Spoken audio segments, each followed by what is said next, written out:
Bueno, el doctor Ezequiel Pedro Marcos Leiva, habrá ahí alguna influencia católica quizás por esa seguidilla de santos. Bueno, es un investigador superior de nuestra facultad, de larga trayectoria. Ha recorrido desde la electroquímica, los cálculos computacionales, y ahora no solamente con su bicicleta, sino con decisión muy atinada para reducir las emanaciones de dióxido de carbono. También le pone el cuerpo pensando en nuevas formas de usar la química para hacer más eficiente lo que sería la tecnología de baterías del futuro, que tiene que ver con el litio. Bueno, los dejo con Ezequiel. Muchas gracias, Manuel. Por favor. Gracias por decir larga, pero no decir jovato. Bueno, en primer lugar les quiero agradecer a cada la invitación en general, y a Manuel en particular por pensar en nosotros. Digo nosotros pues somos un colectivo de gente haciendo esto, somos mucho más, somos un montón de gente haciendo esto. Y esto es la primera diapositiva, ya el título indica que ya lo que viene ya es viejo, esto lo leí ayer. Dicen que el cambio de temperatura media puede estar alrededor de 5 grados por el calentamiento global para fines de siglo, lo cual es bastante catastrófico. Así que lo que voy a decir ya es viejo. Bueno, Jorge dio una excelente introducción, no voy a decir mucho sobre el cambio climático, o sea, voy a decir algún par de cosas y voy a tratar de complementar las cosas que él comentó. Bueno, lo primero es tratar de tomar las cosas con humor, como en este caso, aunque lo que ocurre es terrible como la cantidad de dióxido de carbono va siguiendo el aumento global de temperatura, o al revés, el aumento global va siguiendo el dióxido de carbono. En el año 2017 hubo realmente cambios dramáticos, se vieron cambios dramáticos en los polos, se van apreciando a lo largo del tiempo. Primero se creía que el polo sur estaba a salvo, que era el polo norte, pero el polo sur también está empezando a sentir el cambio climático. Y bueno, nosotros hacemos computación, así que los números tengo que reconocer que me obsesionan un poco. Cuando uno mira esto, por ejemplo, esta es la emisión en miles de millones de toneladas, en billones de toneladas de dióxido de carbono, y uno mira acá el valor absoluto en 23, en esas unidades, y esto es lo que se emite, de lo que estamos emitiendo los humanos. Cuando uno lo mira claro, hay gente, los detractores, de que dicen, no, esto no es esto. Fíjense que en realidad la vegetación emite mucho más y el océano emite mucho más, pero cuando uno mira el balance, por empezar, este es un 5% de esto, lo cual ya no es despreciable, ¿eh? Estamos realmente moviendo la aguja. Y el otro es el balance. Cuando miramos el balance, lo que nosotros emitimos y lo que es la naturaleza es capaz de neutralizar, ocurre que el 52% del CO2 que emitimos los humanos se absorbe, pero el resto 48% va quedando. Y ese 48% de lo que emitimos se va acumulando todos los años. Del efecto invernadero no voy a decir nada, estuvo hermoso lo que contó Jorge, y simplemente quiero mostrar otros aspectos de las consecuencias que trae el cambio climático. Una de las cosas que ocurre es la acidificación de los mares. Ustedes saben, el CO2 tiene propiedades ácidas, cuando eso se disuelve tenemos ácido carbónico, y se va acidificando. Y eso tiene consecuencias, y se ha medido. Acá, por ejemplo, se ha medido la cantidad de dióxido de carbono, que va incrementándose a lo largo del tiempo, y se ve también una baja en el pH. O sea, se va viendo una baja del pH a través del tiempo. Y esa baja del pH tiene consecuencias para el organismo marino, porque los organismos marinos, una de las cosas es fijar dióxido de carbono. Si nosotros acidificamos, disminuimos la cantidad de carbonato y los órganos marinos trabajan en forma menos eficiente. Uno de los que sufre las consecuencias es el coral. El coral son pequeños organismos que van fijando el dióxido de carbono como carbonato de calcio, y ellos sobreviven a un cierto intervalo de acidez del agua. Ese dióxido de carbono va acidificando los océanos y va cambiando el pH. En el año 1750 se estima que el pH andaba por 8.179. En el 2009 el pH bajó a 8,069, y si la cosa sigue así entre 2100 y 2050, pueden agarrar esa ley lineal que había recién, el pH va a llegar a un valor de 7,8. Bueno, a 7,8 el coral no puede funcionar más. O sea, no solamente va a dejar de funcionar el coral, sino que vamos a perder un mecanismo de fijación del dióxido de carbono. Cosa realmente desastrosa. Eso es que nos espera entre 2100 y 2050 si todo sigue así. Otra cosa es, y esto es interesante, a mí siempre yo cuando era chico quería ser astrónomo, después me dediqué a la química, la astronomía me interesó siempre. Y hace poco apareció una hipótesis de que se dice que probablemente hasta existió vida en Venus, y que durante 2.000 o 3.000 millones de años Venus pudo haber mantenido un ambiente amigable, como para que surgiera la vida, con océanos, con agua y todo lo demás. Pero hace unos 800 millones de años hubo una gran irrupción de magma en el planeta. Ese magma emitió dióxido de carbono y se solidificó. Ese dióxido de carbono, al solidificarse, hacerse una coraza, ese dióxido de carbono no se pudo más tomar y ese dióxido de carbono quedó. Y eso actuó como calentamiento global. Y eso llevó a que hoy Venus sea el infierno que es. Entonces, esa es una de las teorías. Yo tengo otra hipótesis, que es que en Venus existía una civilización y que tuvieron un presidente que dijo que el calentamiento global era un fraude, ¿no? Este es el presidente de Venus hace 750 millones de años y bueno, capaz que esa civilización se terminó extinguiendo por tener dirigentes necios, ¿no? Esa es otra hipótesis que aparte de esa que han formulado de dióxido de carbono. Bueno, otra motivación por la sustentabilidad, y digamos, más allá de eso, en algún momento vamos a dejar de producir dióxido de carbono del petróleo, porque el petróleo se va a acabar. Hay una predicción, hay una teoría de la teoría de Hubbard, que dice que en toda reserva de petróleo pasó por un máximo y después cae. Bueno, ese máximo tiene distintos orígenes, está cuestionado un poco, pero básicamente se piensa que ese máximo se alcanzó para las reservas convencionales en 2008 y para las reservas con shale y todo entre 2000 y 2020. O sea que, digamos, este era otro motivo también para tratar de lograr alternativas sustentables a quemar combustibles fósiles, ¿no? Y por otra parte, bueno, ojo, el petróleo, por ejemplo, tiene usos de energía, pero también tiene una cantidad de utilidades a través de productos especiales. Los químicos orgánicos lo saben mucho mejor que yo. El petróleo es una materia prima para la industria petroquímica, generando una variedad de cosas, plásticos, pinturas, de todo, ¿no? Y para producir los 160 millones de toneladas que consumimos todos los años, estamos usando el 7% de la producción de petróleo. Entonces, si tenemos petróleo, sería mucho más inteligente usarlo como un recurso no renovable, cuidarlo y usarlo para aquellas cosas en las cuales realmente no lo podemos sustituir. ¿Y por qué no podemos sustituir el petróleo? Bueno, ahí aparecen entonces todos los recursos de energía sustentable. Este es un pequeño cuadro que ilustra la potencia teórica que podría producir el planeta, en el caso, por ejemplo, aquí he resaltado la energía eólica y la energía solar, 150 teravatios, 600 teravatios a nivel mundial, y fíjense, esta es la capacidad eléctrica instalada en 2015, o sea, prácticamente estamos usando una cantidad ínfima de los recursos eólicos y solares que tenemos, ¿sí? O sea, nuestro planeta podría generar una cantidad impresionante de energía a partir de esos recursos sustentables, y recién lo estamos empezando a usar. Hay países que están más avanzados, nosotros estamos bastante atrás todavía de eso, a pesar de que algo se ha empezado a hacer. Y ahí entonces entramos en Argentina. En Argentina tenemos recursos sustentables. Bueno, este trabajo, el que nos motivó mucho a hacerlo fue nuestro colega y amigo Ramiro Rodríguez, que él hace mucho que está en este tema, y esta fue parte de la tesis de Agustín Sigal. Nosotros trabajamos fabricando un mapa de energía, producción de hidrógeno de Argentina. Estudiamos por un lado la producción de energía eólica, hicimos un mapa de energía eólica a partir del viento, hicimos un mapa de energía solar a partir de la radiancia, hicimos un mapa de biomasa de Argentina. Y ese mapa de biomasa después lo transformamos en un mapa de hidrógeno de Argentina.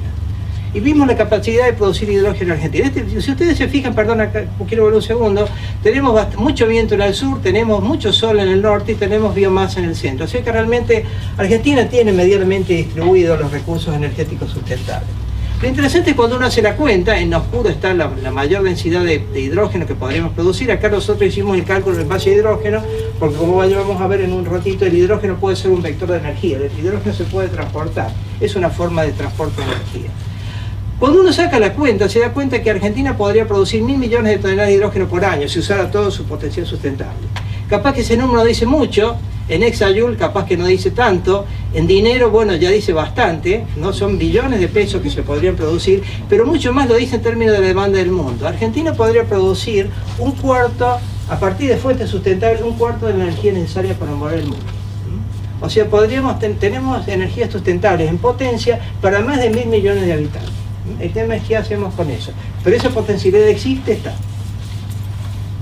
Pero para usar esto, bueno, para aprovechar esa energía hace falta nuevos materiales, ya vamos a ver por qué. Hace falta, bueno, en este caso he puesto electrolizadores, celdas solares, celdas de combustible. Hace falta mucho desarrollo científico y tecnológico para poder usar ese potencial. ¿Quiero ver el tiempo? Uy, no puse el reloj.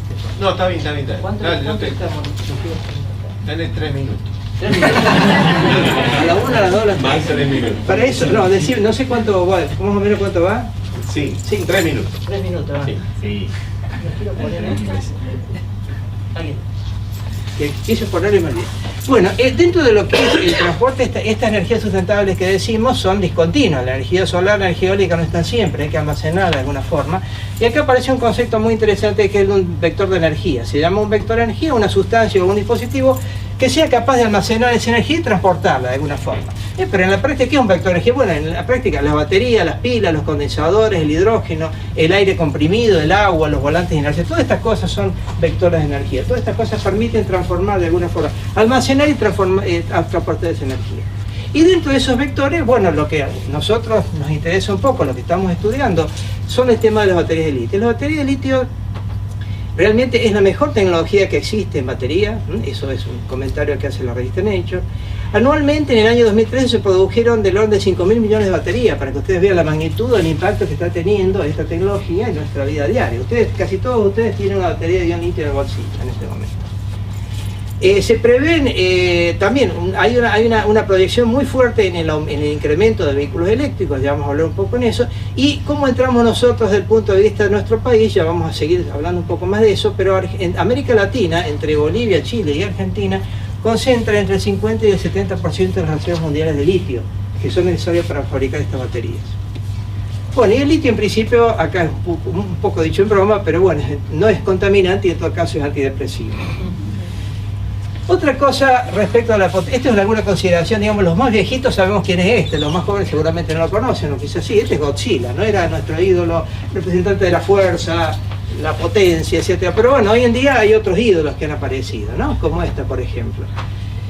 Bueno, ¿a qué viene esto? Bueno, que ayer Godzilla era el motor explosión. El motor explosión fue realmente un prodigio tecnológico. Cuando uno mira, la primera vez que yo vi un motor explosión me pareció algo fantástico. Lo que tenía, la concepción, la complejidad, la ignición, la transmisión, una cosa me pareció impresionante. Ahora, cuando uno mira un motor eléctrico, ve que es Godzilla al lado de una chica muy bonita con superpoderes, digamos, es más o menos lo mismo. Si vamos a los números, el motor explosión tiene una eficiencia del 25 al 30%. Quiere decir que cada 10 litros de nafta que estamos usando, usamos 7 litros y medio donde generamos calor. Estamos usando 2 litros y medio de nafta, el resto lo quemamos. Ahí aumentamos la entropía del universo. Así que en ese sentido el motor de explosión es un desastre desde el punto de vista de eficiencia. El motor eléctrico tiene una eficiencia de más del 90%. Y en el mantenimiento ni hablemos, ¿no? Uno cuando llega a los 250.000 kilómetros, yo tenía autos que han durado más que esto, pero bueno, hay que cambiarlo. El motor eléctrico puede aguantar 1.000.000 de kilómetros sin mantenimiento, ¿no? Así que hay razones tecnológicas interesantes para verlo. Entonces pasamos a la batería y vamos a hacer un poco de, ya que estamos en química, vamos a hablar un poquito de las baterías. Un segundo, ¿son nuevas las baterías? Bueno, aquí hay una cosa interesante y es que la humanidad muchas veces ha redescubierto cosas. Aparentemente acá hay un objeto que se supone, o se cree que es una batería persa que tiene 2.000 años de antigüedad. Esta era una jarra que tenía básicamente una vasija, tenía dos pedazos de metal, un terminal de hierro, o sea, una barra de hierro, un soporte de cobre, y cuando uno le ponía o le pone vinagre, por ejemplo, esto genera un potencial de 1,1 a 1,2 voltios, ¿no? Y bueno, y estas cosas estuvieron y después se olvidaron, como muchas cosas, y tuvieron que pasar otros 1800 años para que esa cosa se retome, y este fue el señor Volta el que fabricó su primera pila, ¿no? ¿Saben? Ustedes conocen la pila de Volta, de ahí viene la palabra pila. La pila, una serie de monedas, las humedecía y de ahí salió una diferencia de potencial. Y bueno, acá un poco recordemos un poquito, volviendo a la química general, de dónde, sobre qué base funciona. Bueno, funciona sobre la base de reacciones redo, donde hay transferencia de electrones. Y esto es algo que hemos hecho todo en el laboratorio, ¿eh? Teníamos granadas de zinc, pusimos cobre, esperamos un rato y al rato vemos que esa granada se va tomando ese color rojizo y bueno, se ha depositado, se ha producido el cobre, se ha reducido y el zinc se ha oxidado y se ha formado esto. Esto acá obviamente es una energía desaprovechada, así como está desaprovechada la energía de una represa. Si nosotros ahora queremos sacar energía o transformar esa energía, en este caso es energía potencial, lo que tenemos que poner es un molino. Si queremos transformar esa energía química, lo que tenemos que hacer es que esa reacción, esos electrones, en vez de pasar directamente del zinc al cobre, hacer pasar de que esos electrones circulen por un circuito externo y acá ponemos un motor o lo que querramos para obtener energía. Ese es el principio de una batería. Y acá viene la pregunta, ¿cuánto puede la electroquímica en potencial? Bueno, esto lo han visto ustedes muchas veces durante su estudio. Esta es la escala electroquímica. O sea, fíjense que tenemos de -3 hasta de orden de más 3, o sea, del orden de 6 voltios. Ese es el máximo voltaje que uno puede esperar obtener alguna vez de una batería. No, más que eso no. Si alguien le dice que fabricó una batería de 7 voltios, métalo preso. Digo, una celda de 7 voltios, métalo preso, está mintiendo. Obviamente que uno puede apilar, puede usar conexiones en serie, tener el voltaje que quiera. Pero desde el punto de vista de reacciones químicas simples, es muy difícil lograr un voltaje de más de 4 voltios. Que ya estamos ahí, empezamos a estar al límite de la química, ¿no?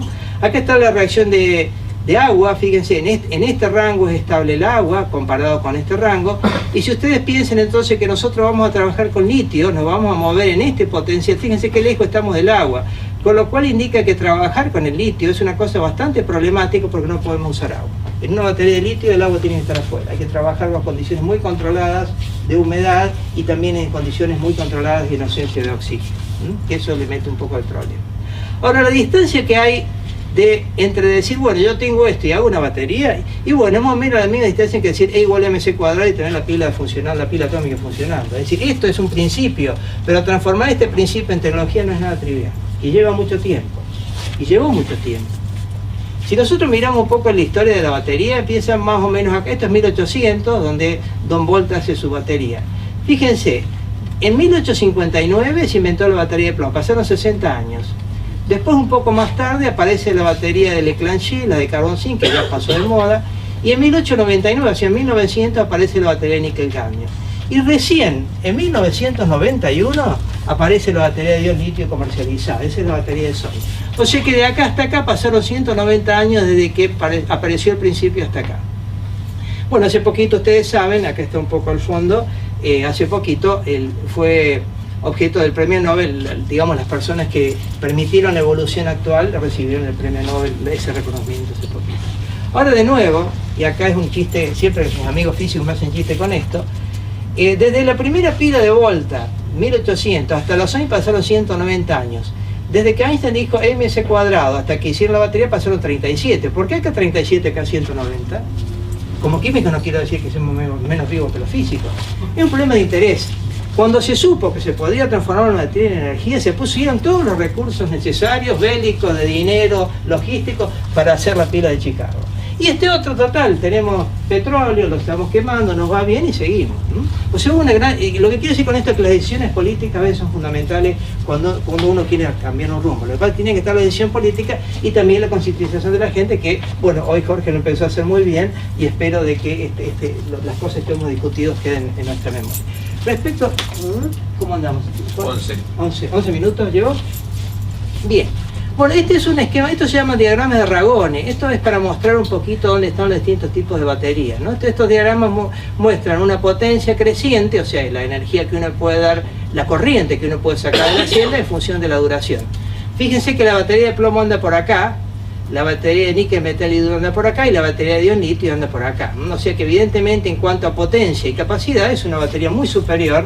A grosso modo uno puede almacenar una cantidad de energía en una batería de ion litio que es 3 veces la de una batería de plomo.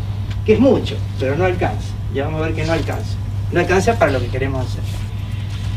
¿Cómo funciona la batería de ion litio? Bueno, la batería tiene 2 electrodos básicamente, y un electrolito, un electrodo que le vamos a llamar cátodo, que es típicamente un óxido, y un electrodo típicamente de grafito, que esto también puede ser otros materiales, donde el litio básicamente se va a mover entre este electrodo y este electrodo. Cuando uno carga la batería, básicamente mete una diferencia de potencial, lleva electrones por acá, mueve los iones en esta dirección, los iones litio se mueven por acá y los electrones se mueven por acá afuera. Y ahí uno está cargando la batería. Cuando uno la quiere descargar o cuando uno la quiere utilizar, lo que hace es básicamente conectar nuevamente las terminales, y lo que ocurre es el proceso inverso. Los electrones van desde el ánodo, donde están con más energía, hacia el cátodo, donde están con más baja energía, y los iones acompañan esto, ¿no? O sea que básicamente esto es en base a la neutralidad, lo que es mover carga positiva y negativa de un lado para otro. Por eso esta batería, aunque no se ve acá abajo, se llama batería rocking chair, batería mecedora, porque uno lleva carga de un lado para otro. Y así esto uno lo desea hacer durante miles de ciclos y con la mayor densidad de energía posible. esto no lo hagan, yo lo hice una vez, o si lo hacen, háganlo con cuidado, es cortar una batería de litio. Esas baterías, esta es una batería del tipo que se llama 18650, tienen 18 milímetros por 650 de altura, tienen una forma cilíndrica, y estaban en las viejas netbooks. Las viejas netbooks tenían 6 de esta batería o 4 de estas baterías adentro. Una vez, la primera vez que me puse lo que hicimos cortar con Ramiro, nos olvidamos de descargarla y esto empezó a echar humo y casi hacemos un incendio. La segunda vez nos dimos cuenta y la descargamos. Eso lo recomiendo, si quieren córtenla, pero descarguenla para ver cómo está armada. ¿Y esta batería cómo está armada? ¿Cómo se arma una batería? Bueno, básicamente son dos láminas. Esta es una lámina muy larga, el ánodo es una lámina de cobre de 10 a 20 micrones de espesor y el cátodo es una lámina de aluminio. Y sobre el ánodo se hace una mezcla, un slurry, una mezcla, un pastiche, digamos así. Y eso se dispersa muy homogéneamente con una lámina muy fina, se pone un separador, se pone electrolito, se enrolla y ahí uno tiene esa batería que es la que uno usa, ¿no? O sea, ese es el tipo. ¿Por qué tiene este diseño? Bueno, porque hace falta, uno quiere potencia, y si uno quiere potencia tiene que tener un espesor de electrodo donde los electrones y los iones tengan que difundir lo menos posible, ¿sí? Pero eso es básicamente la fluctuación de una batería. Se los muestro para que vean que no es nada misterioso. ¿Qué tienen la batería de litio de buena? Bueno, de nuevo acá le volví a robar la idea a Jorge acá del vaso medio lleno y el vaso medio vacío. Acá en este caso, lo bueno de la batería de plomo, es la densidad de energía, la gran capacidad de descarga, se pueden cargar y descargar en pocos minutos, son muy infinitas, lo cual permite que justamente obtener esa densidad de energía. Tienen un alto voltaje, como les digo, 3,7 voltios o más, dependiendo del ánodo que uno use. Si ustedes ven la batería de níquel metal hidruro tenía un voltaje de 1,2 voltios por celda. Evidentemente estas baterías tienen mucho más densidad de energía. Y tienen una muy baja tasa de autodescarga. Uno la puede dejar 6% mensual o menos todavía. Uno puede dejar la batería meses ahí bien y esa batería tiene una gran cantidad de su carga todavía, cosa que con el plomo no ocurre. Tiene una tasa de autodescarga mucho más alta. Ahora, ¿qué es lo que hay? Bueno, ¿qué es lo que parece todo lindo? Pero bueno, hay problemas. A veces no todo el material está bien usado en la batería, no se accede a todo el material con los electrones y iones. Esa batería se descarga, tiene problemas de estrés, va perdiendo su capacidad.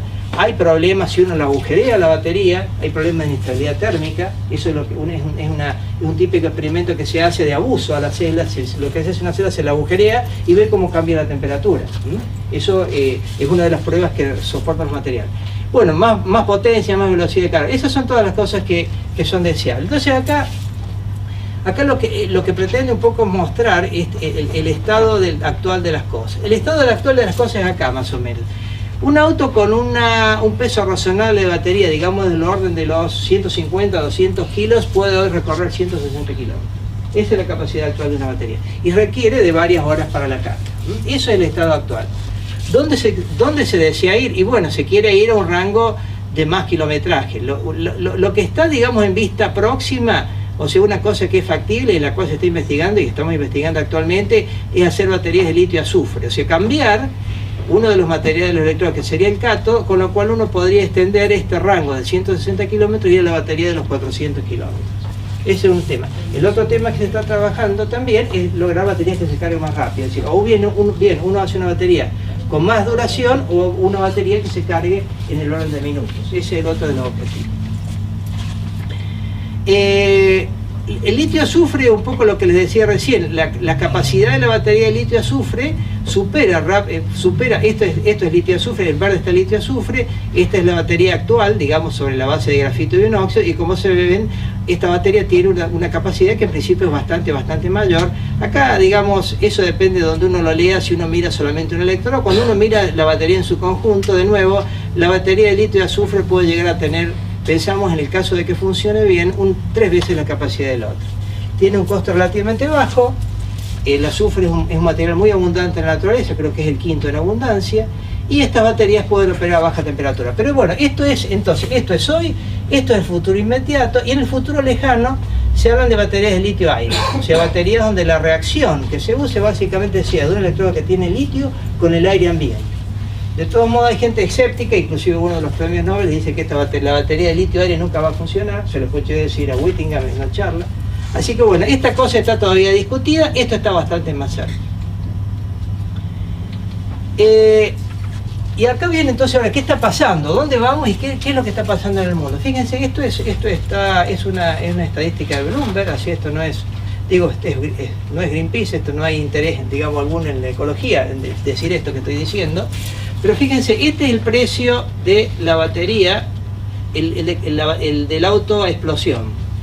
Perdón, el auto eléctrico. Este es el precio de la batería del auto eléctrico, discúlpenme. Y este es el precio de la batería del auto explosión. Estas líneas se cortan alrededor del año 2025-2026. O sea que a nivel mundial, en el año 2025-2026, un auto eléctrico va a costar lo mismo que un auto explosión. Y de ahí va a ir para abajo, de ahí se va a desatar una revolución. Se va a ver un cambio, va a haber grandes cambios en todo lo que es transporte en los próximos años. Ustedes lo van a ver. Espero que yo también, pero bueno, ustedes seguro. Estas ya son decisiones tomadas, por lo menos las sostiene. Noruega va a dejar de fabricar autos de explosión en 2025, Alemania en 2030, Francia en 2040, Reino Unido en 2040. O sea que en 20, 30 años el auto de explosión va a desaparecer de la faz de la Tierra. Eso es un hecho. Acá, si ustedes son fierreros, pueden ver un poco esto en esta. Esto es una versión vieja, es una versión relativamente vieja. Este es un auto, digamos, un auto que se está fabricando, es un prototipo, el Tesla Roadster, que y la página que les doy es esta. Y le digo porque esta página tiene un montón de datos técnicos que son más o menos confiables y asequibles. Después hay una página muy nueva de Tesla Roadster donde no dice prácticamente nada. Y dice un kilometraje y no da ninguna información. Así que si a ustedes les gusta ver un poco, tienen que mirar esta página y acá ven un poco, bueno, las capacidades. Por ejemplo, este auto tiene una batería de 450 kilos. Esto es bastante más de lo deseable. Y tiene 390 kilómetros de autonomía. Pero bueno, un auto con 400 kilos de batería es demasiado. Normalmente uno esperaría que un auto no tenga más de 200 kilogramos de batería y con eso se logra una autonomía del orden de los 500-600 kilómetros. Bueno, hay una serie del tiempo de carga, son 4 horas. Bueno, acá hay una serie de datos que ya han quedado viejos, sobre todo el tema del precio, pero lo interesante es que esta página tiene bastante información. Como le digo, las páginas más nuevas no son tan completas. ¿En qué nos atañe a nosotros? Bueno, a nosotros los países latinoamericanos, bueno, que acá, por ejemplo, en el Triángulo del Litio, que está en este límite entre Chile, Argentina y Bolivia, tenemos el 70% de las reservas de fácil extracción. Pero acá quiero hacer un reconocimiento, ¿no? Nosotros ponemos las banderas, en realidad estos son los verdaderos dueños del litio, ¿no? Si creemos en la ley de herencia que hoy día respetamos, tendríamos que decir que esta gente es la verdadera dueña del litio. Y los demás, de alguna forma, ellos lo están compartiendo, nosotros lo estamos sacando. Bueno, es un comentario de tipo personal, cada uno lo puede mirar como quiera, ¿no?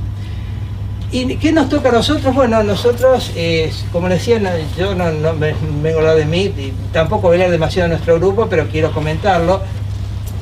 Hemos configurado un grupo de donde estamos trabajando 3 facultades, en la FAMAF, la Facultad de Ciencias Exactas y Ciencias Químicas abrieron un laboratorio, que es un laboratorio de energía sustentable, está ubicado en FAMAF. FAMAF cedió un lugar para ese laboratorio, participamos 3 facultades, y hay 2 institutos que participan en esto, el INFIC, que es el Instituto de Físico-Química, y el Instituto de Física Enrique Gaviota. Y somos alrededor de 30 personas que hace, digamos así, unos 5 años empezamos a trabajar en esto. Acá quiero mencionar, sí, este es Aldo Vicentín, lo ven acá, este es Jorge Tomás, su asistente, que en realidad ya Jorge también tiene un alto vuelo ahora en batería, y esta gente es la que trajo la idea de la batería eléctrica argentina. Quiero hacer un reconocimiento, y es una gente que nos ayudó muchísimo. Todo lo que pudimos aprender y pudimos hacer, lo pudimos hacer gracias a que ellos nos dieron el empujón para que pudiéramos hacerlo. Siempre recuerdo muy bien de Jorge y de Aldo. Este laboratorio ya está más grande, esta es la famosa caja de guantes, acá hay otra caja de guantes al lado, tenemos otro lugar donde hacemos equipamiento de medida, esto es un poquito Empezamos en abril de 2014, bueno, tenemos una serie de cosas, y acá quería hacer una pequeña mención, no voy a hablar prácticamente de nuestro trabajo, voy a mencionar más un par de cositas, si a alguien le interesa podríamos dar un seminario sobre el tema, pero lo que quiero mostrar es que yo vengo de digamos, en mi origen hice mucha teoría en su momento, y por ejemplo acá muestra cómo podemos usar cálculos cuánticos para ver, por ejemplo, qué pasa con los electrones cuando uno mete litio adentro de grafito. Cuando uno mete litio adentro de grafito, esto es lo que se llama perfil diferencial de carga, el electrón desaparece de acá arriba y se localiza arriba y acá abajo, se ve como una especie de dona, ¿no? Y acá aparece esto. Bueno, esto nos ayuda a entender un poco cómo es el almacenamiento en estos materiales, cómo mejorarlo. Y sí, también avanzar y conocer y diseñar, por ejemplo, cosas como patentes. Esta es una patente que hicimos de un compuesto donde participaron mi colega Daniel Barraco, este es el Gerlener y este es el Manu Otero. Con ellos tres trabajamos en estos materiales y diseñamos una patente que esencialmente es un material que es en base a, ríanse, esto es básicamente arena, silicio, y tiene adentro carbono. Básicamente en realidad se construye un sustrato mesoporoso, ese mesoporo se impregna con azúcar, se calcina, y básicamente lo que uno tiene es una estructura de óxido de silicio donde tiene todo esto, está como cemento armado, tiene carbono adentro, y en su género, esta es la capacidad en función de la velocidad de carga.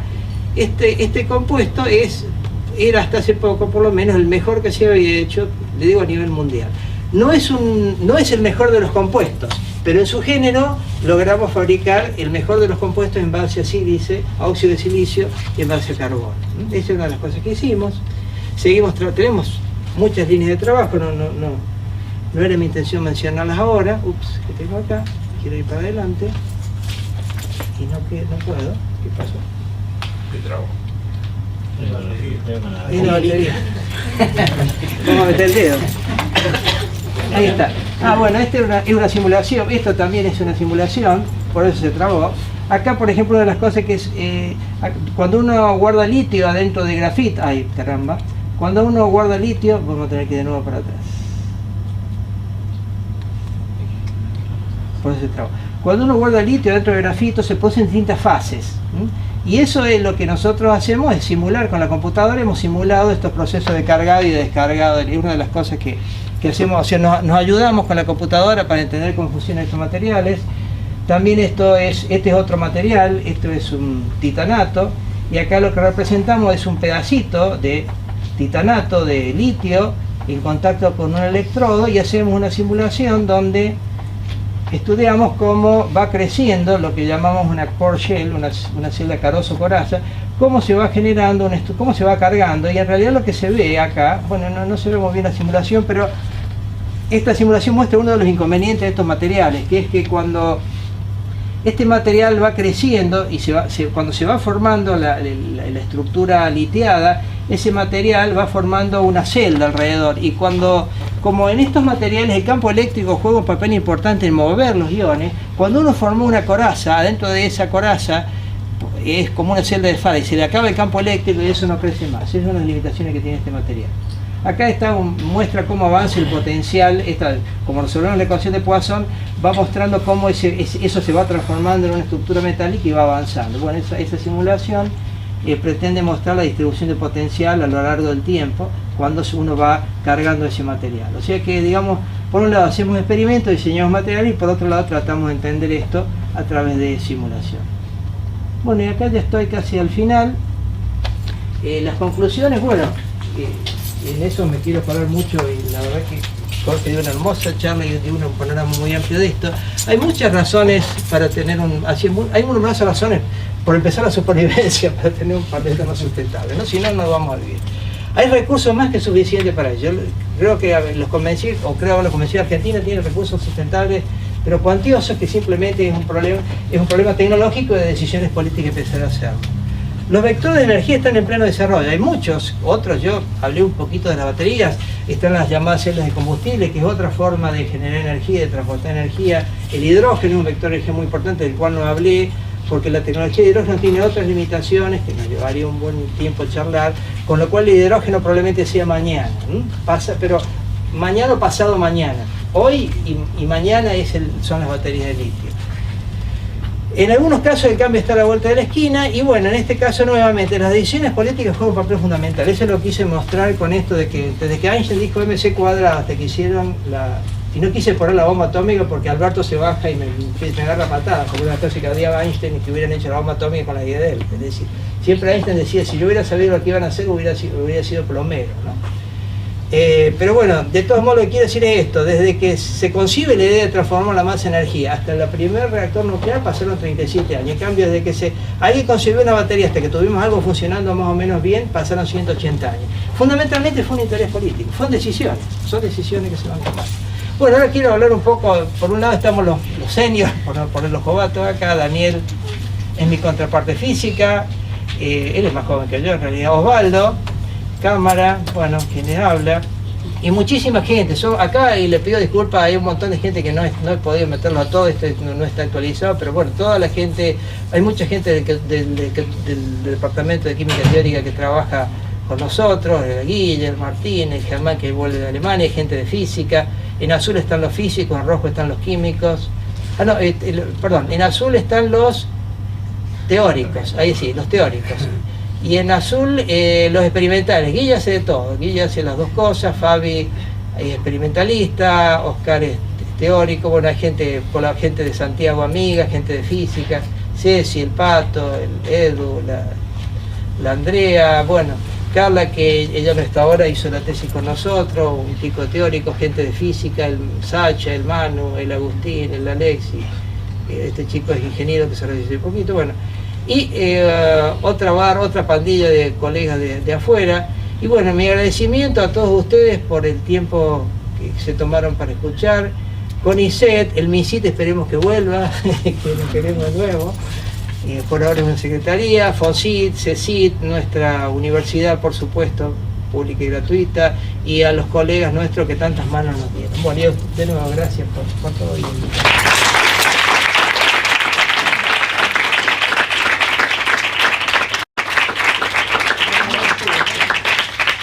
¿Preguntas? Sí. Tengo entendido que en nuestro país, o sea, bueno, tenemos litio, ¿no es cierto? Y las empresas, o está concedido por las leyes mineras, Sí. que, bueno, alguien explota el litio, o sea, es fácil la concesión y se llevan el litio como digamos, como producto primario sin elaborar batería. Sí. ¿Cuán lejos estamos de hacer lo que el litio realmente, o sea, no tiene ningún valor económico? O sea, creo que deje la Argentina únicamente el 2%, algo así, del valor que tiene una batería. O sea, tonelada, que se lleva una tonelada y acá nos retornan una batería de litio. Sí, sí, es así. ¿Cuán lejos estamos de poder hacer algo? Decía otro. En el sentido de que si existe alguna política, ustedes que están metidos en el tema de las baterías de litio, para proteger ese material como un recurso soberano para nuestro país y para justamente que digamos, todo el desarrollo tecnológico que se efectúa en la Argentina en estas temáticas también sirva para la industria local, ¿no? Para Bolivia creo que nos supera porque tiene laboratorios hechos en Alemania, Bolivia había hecho baterías de litio, mientras que Argentina tenía. Sí. Va, no sé si tiene todavía. Y ahora. Bueno, pues lo tiene. Está sí, lo tenía.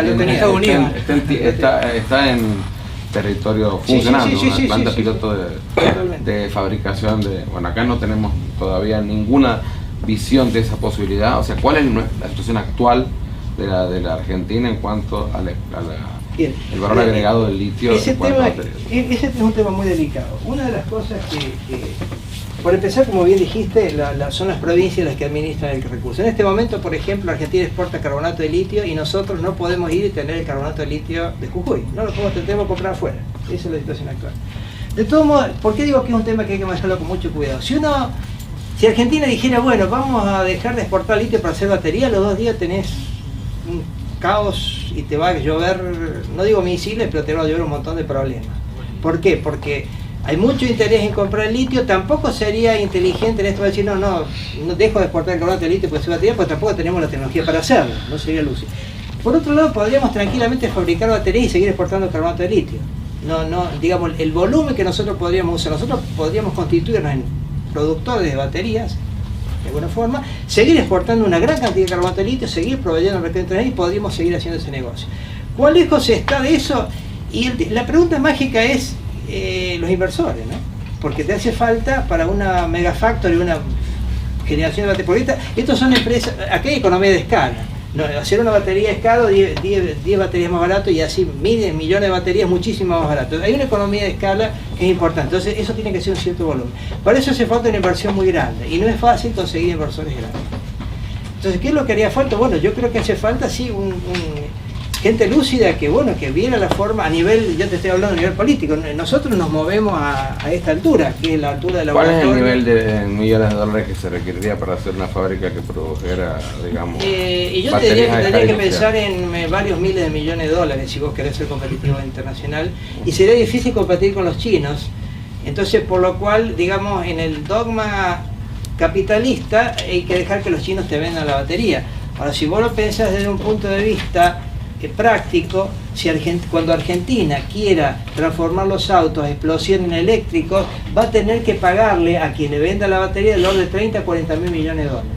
Es decir, si nosotros hiciéramos esas cosas, el dinero de alguna forma va a circular acá. Si vos la compras la batería, bueno, ese dinero va a ir a la persona a la cual le compré la batería. Eso es por un lado. De todos modos, no es soplar a hacer botella, hay bastante tecnología, pero mucha de la parte, digamos, difícil de este tema está en el desarrollo de los materiales de la batería que se viene. En este momento, ¿cuál es el estatus? Y bueno, estamos viendo.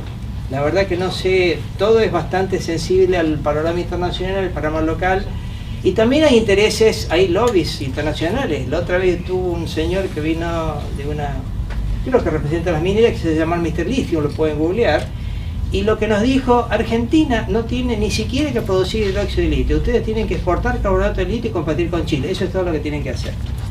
Si nosotros aceptamos eso o no, ya es una cuestión nuestra, es una decisión de qué querramos hacer nosotros como país, y bueno, entonces entras en una definición de un campo político, ¿cierto? ¿Qué es lo que hay que hacer?